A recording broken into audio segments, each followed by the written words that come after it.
Hey guys, JK here with an exciting unit review on Fate Yomi and Gilgamesh. And this is the banner that everybody has been waiting for. Two awesome units. You can't lose on this banner, so I'm excited to get right into it. The first unit is going to be Fate Yomi, and like her original counterpart Yomi, she's a wind unit. She has very well-rounded stats, but the most important thing is that she has the potential to be very, very fast. And I would go so far as to say that she could be the fastest unit in the game. Agility-wise, I mean.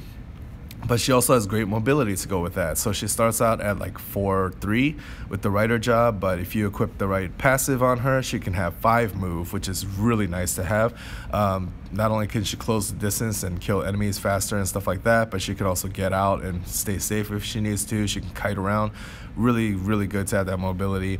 What's cool about that, in my opinion, is that, you know, we've had 5 move characters before, particularly like ninjas and thieves and stuff like that, but you know, both of those units, both of those jobs tend to be very squishy, so like they'll run in, but you know, they can get killed so easily. But Fate Yomi actually can stay alive, which is what makes the mobility it's gonna feel so much better to have that. She is dual element, which typically is a good thing in my opinion. She is a wind unit, but she has dark element attached to a lot of her abilities, and unless the enemies have like really strong resistance to dark, which I think is pretty rare, this is generally a good thing, makes her a little bit more versatile. She does have high evasion, which is part of the reason why she's able to survive when she runs in there. And she has good survivability additionally with an AoE HP drain attack, which is my favorite thing. Typically these HP drain attacks that we have are like weak. It'll give her like 100, 200, whatever, but in this case it's gonna literally be able to top her off. It's that strong, so this is really exciting in my opinion. She also has a useful leader skill, which I think is going to be better going forward. Raises physical attack by 30% and magic attack by 20% for wind units. And the reason why I say this is better going forward is because I think we're going to start getting more and more useful magic units in this game. Typically, we'd have like all physical attack teams and just have like a leader skill that has all physical attack buff. But, you know, as we get more useful mages and stuff, it would be nice to have a hybrid leader skill available to you. So yeah, it'd be nice to have it in your back pocket. Not saying she's always going to be the leader, but it's going to be nice to have. If I had to pick out a weakness for her, it's that she lacks attack buffs and passives. So she's not going to be able to get like sky high attack, but in my opinion, she's going to get the job done, and she has enough in her repertoire to make up for it. And she has no master ability or gear because, you know, she's not an actual Fate Stay Night character. So yeah. Her non-whale setup is actually quite decent, and it's very similar to her whale setup. So it was a little bit of a typo here. The basic ability should not be job 2, it's job 1. So she has mounted guard, which is the rider job, basic mounted guard.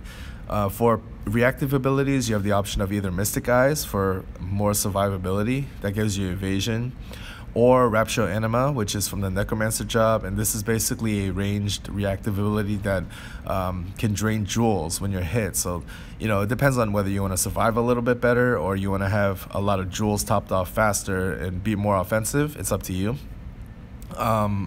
Probably I'd use Mystic Eyes because she has a pretty good jewel farm rate, but I can see like if you're up against enemies with kind of weak attack and you're not too concerned about her safety, Rapture Anima could be a good choice for you.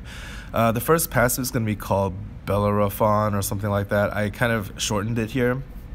But basically what this is, it's a +1 move plus extra evasion, which I think was like 25, something crazy. So this is a really good passive. It's going to help her be more mobile and have higher evasion, which is a really nice thing to have. And then her other passive would be Polished Sickle, which gives her extra agility and crit. So with this is why I'm saying she could be the fastest unit in the game. Really good passive for her. Her whale setup, again, is not too different. The only difference is that when you get the caster job unlocked, her basic abilities can be really good. There's something called Magic Bind, which is a ranged AoE guaranteed bind and daze, which is insane. And the cast time is really fast too. It's like 500 cast speed, so it casts quickly. It is 50 jewels, but she doesn't really have too many problems farming jewels anyway. So you can imagine how useful that is to have. Blood Temple is that HP drain attack that I talked about. She has Toss and Penetration, which is, I believe, a ranged penetrating attack. Penetration is, it looks like it's kind of like a backstab type of move where if you hit them from behind, you can actually do, like you ignore their defense when you attack them, and you can obviously see that that would be useful against like tanks and high defense characters. So really good stuff there. And then if you happen to prefer the Necromancer job in any kind of situation, like you want, I mean, those are pretty good abilities as well, but I would probably go with the Rider job just because that's more unique, and that's kind of how she gets her like crazy speed too. Tier placement wise, she's gonna probably be SS tier, if not a little bit better. In Japan, she is still considered SS tier right now, so that just tells you how useful she's gonna be. I'm not sure what kind of buffs she might have gotten in Japan. I know her HP is higher because of the general HP rebalancing, but yeah, I mean, all indications are that she's gonna be really strong when she debuts in global as well. So on to the big head honcho here. Gilgamesh, the Thunder unit that we all been waiting for. Hopefully you have some Thunder shards and Rainbow shards saved up. So right off the bat, he has amazing stats. Somebody who's this good and this strong and fast should not have this high HP and defense, but he does. He has like over 1100 something at level 85. His defense is really high too. Like he could basically be a tank if you wanted to. He also has a ranged normal attack that has 3 range. He has a good mix of ranged, AoE, and piercing penetrating attacks. So, you know, I like that scope variety that I've mentioned before. He has really high starting jewels as well. So most attackers that we know have like 25% initial jewels, but he has 50% initial jewels, which means that assuming he has like a high enough level or whatever, you can start the match right off the bat and do a master ability, which is gonna just kill an arena. Like it's gonna be super strong. I don't need to explain why. And his farm rate is high, so when he's hitting enemies, he's also getting a ton of jewels back, so he's not gonna like ever be low on jewels, which is really good. He also has a status inflicting abilities, which makes him have some utility as well, where maybe he might not be able to do as much damage. He can still contribute to the cause, you know, with a bind and daze, or he can disable HP regen, which is obviously going to be useful in certain cases, like if you're up against a Berserker Zahar in that EX plus stage 3. This would, you know, prevent them from regenerating all that health. So that's pretty unique. His only weakness that I can even think of is that sometimes the dual thunder element can be a detriment if you're up against like a ton of wind enemies. And normally I might even count this as a strength in other units reviews, because that at least gives them some kind of niche role or some kind of like, you know, purpose. But for him, it could be kind of considered a weakness because you'd want to bring him into just everything. But it could be a detriment for wind enemies. So master ability wise, he has a really good one. I think it's called Gate of Babylon, but it's the same name as one of his abilities, so I'm a little bit confused on that. But basically it's a ranged attack with 4 range, a 5x5 diamond AoE, slash attack with a 160% multiplier. So far this is all very similar to his other Gate of Babylon ability, but the difference here is that he also gets plus 10 elemental resistance to all of the elements for 2 turns. So not only is it a really strong attack, AoE attack with a good multiplier, but it also buffs up his resistances, and considering how tanky he already is, that's like crazy good. His non-whale setup is actually quite decent, and some would argue that this is the ideal setup anyway. Basically you use his job 1 as his main, job 1 as his basic, obviously. Job 1 reactive forestall. This is kind of nice because it has a 50% chance to proc, and what this can do is not only does it hit back, but it has the chance to hit back, well, if it procs, it actually hits back before the enemy attacks, so it's like preemptively hitting the enemy. So you can imagine how annoying this would be, or how scary this would be if you're like, oh good, like the enemy Gilgamesh is low on HP, let me just hit him one more time. But instead, when you try to hit him, he hits you first and kills you. Like that can be really cool. And it hits, it has 3 range in a line too, so it's not like your typical reactive ability at all. Really good stuff. The first job 1 passive is One and Only King, and this is kind of like his way of getting good attack because it raises his slash attack, I believe. So this is a good passive on him. And the other passive is going to be Divine Shelter. So this is kind of like one of those OP passives that I generally recommend on everybody because it raises your elemental resistance even more, and it just makes them harder to kill. And like I said, he already has the high HP, already has the high defense, plus his master ability buff, plus this, and plus if you put like a Curious Doll on him, he's gonna have some crazy resistances possible. Now his whale setup, the only potential difference is that you could go with Overdrive instead of Divine Shelter.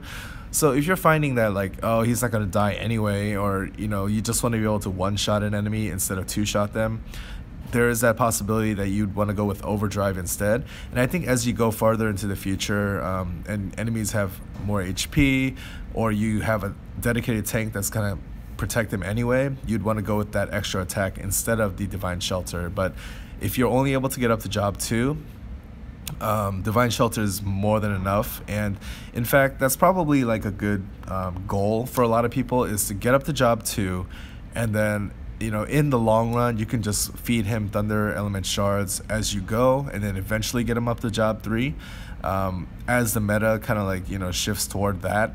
But if you only have job 2 initially, you're going to be more than fine. His useful abilities are Gate of Babylon, which I've kind of already mentioned. It's a ranged AoE attack, and it's really strong.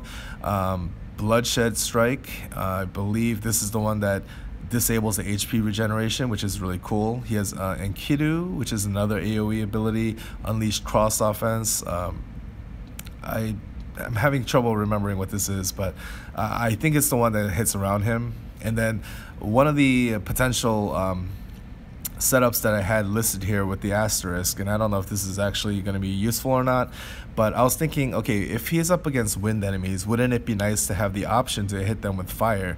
And if you have basic Magic Blade as his sub skill, you could use Fire Sword or something on these enemies if you want to still use him that way. But in reality, I don't know how useful that's going to be, so I just wanted to throw that out there. Tier placement wise, I think that he kind of deserves a tier unto his own, because he's going to be clearly better than what we have so far. Yeah, I mean, he basically has like no weakness. I mean, he has strong attacks, AoE range, good jewels, all that stuff, high HP.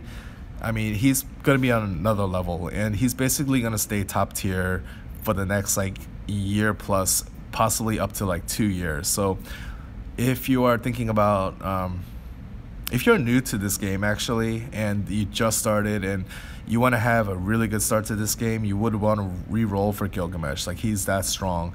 And what makes him even better, in my opinion, is that up till this point, we've had very few very strong Thunder units. So now that we're getting this unit, not only do we have another strong Thunder unit, he's the strongest unit overall. So it's going to be very important to pull him, I think. His leader skill is okay. It raises HP by 40% and water resistance by 10% for Thunder. And I mean, why I say this is okay is that it obviously increases the survivability of the team, but it doesn't increase your attack or magic or anything like that. So I think generally it's nice to have that extra killing power. So I don't know how many people are going to use this as a leader, but especially as a friend unit, this is going to be nice to have on top of the attack buffs or whatever that you have from your own leader skill. So it is what it is. It's not what makes him great. What makes him great is all the other stuff that I talked about, and I'm super excited to pull him.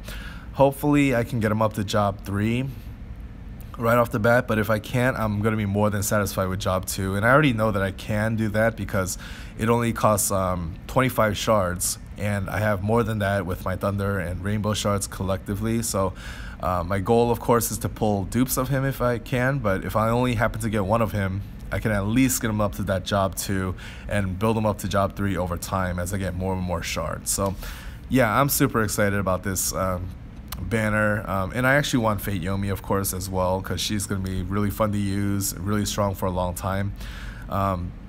Yeah, she's not going to be as important because we do already have a lot of strong wind units, but it doesn't mean that we can't have another one. She's going to be really good as well. So be excited, guys. Hopefully you saved some gems to pull and everything, and I really hope that there's not going to be a lot of salt going around the community for those who can't pull them. But what's nice is that it seems like we're not going to have like the super diluted banner, so hopefully that means that you guys will have a decent chance at pulling these units. Anyway, I'm going to cut it off here. I think I've said enough, but yeah, good luck, guys. I'm going to obviously have a summon video for you tomorrow, and let's just cross our fingers and hope we all have some good luck here. So yeah, take care, and I'll see you guys tomorrow.